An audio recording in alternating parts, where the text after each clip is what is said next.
Okay. Here we are in the elevator. We're about to walk onto the balcony. Mm-hmm. And what you'll see here, if you've noticed, the elevator door goes right into the concert hall.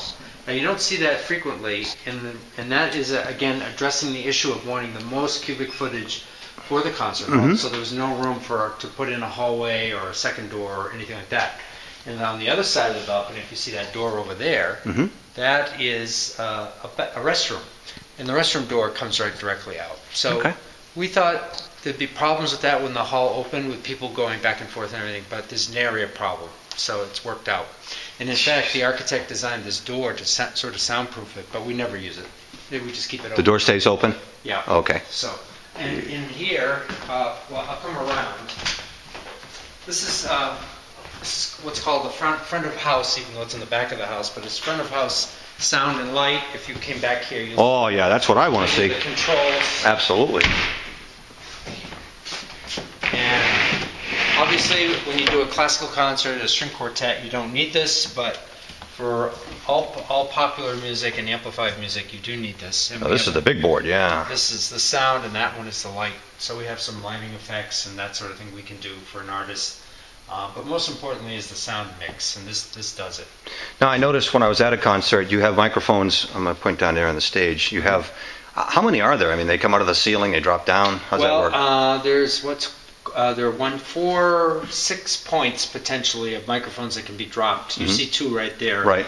However, when there's any number that can be put on the stage and plugged into the little boxes. I don't know if your camera picks it up. Yes. There's We saw them down. Yep, when we were down there. Yep. There are inputs there, and so depending on what the directions from the artists are, we can set up everything. We have microphones. We have what are called monitors that we set up so they can hear themselves on the stage and that sort of thing. And that would all be controlled by this mixer here? Yes, for the most part it is. And boy.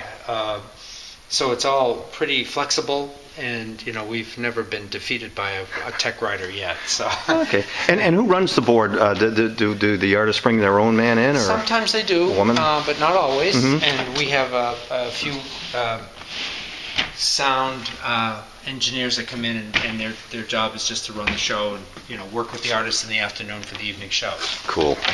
And then now we'll go down here just to one flight to the control central.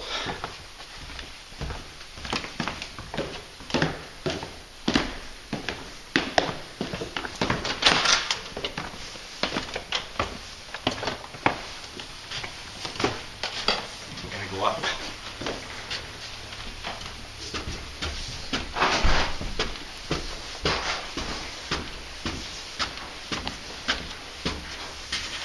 This is like, what was that show that they had on a Capone safe or something like that? They had the live thing and they opened up an empty safe. Nothing. This has got everything.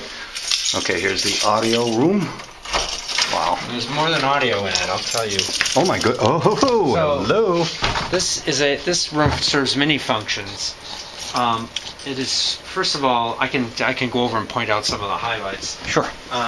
This all concerns itself with the projector and showing film or videos. We can show a Blu-ray, DVD. We don't show first-run movies here, so we don't have that equipment. It's the satellite dishes that allow us to show the Metropolitan Opera, and then this is all like the hearing aid system. If you have a hearing aid, you get the earphones or use your own to hear. We have wireless microphone setups here.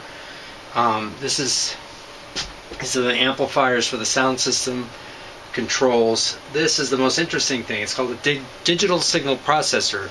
The people in this business know what I'm talking about, but if you're, say, a home stereophile, you may or may not know about this. But this is like the ultimate mixer and the distributor of sound to the various locations in the building. So I can have speakers on the 3rd floor playing what's on the 1st floor. Maybe one speaker and then another speaker could be doing something else all simultaneously, and these units figure that out. It also does things like the intermission chime and various controls that help the sound to be as good as it can be when it's amplified.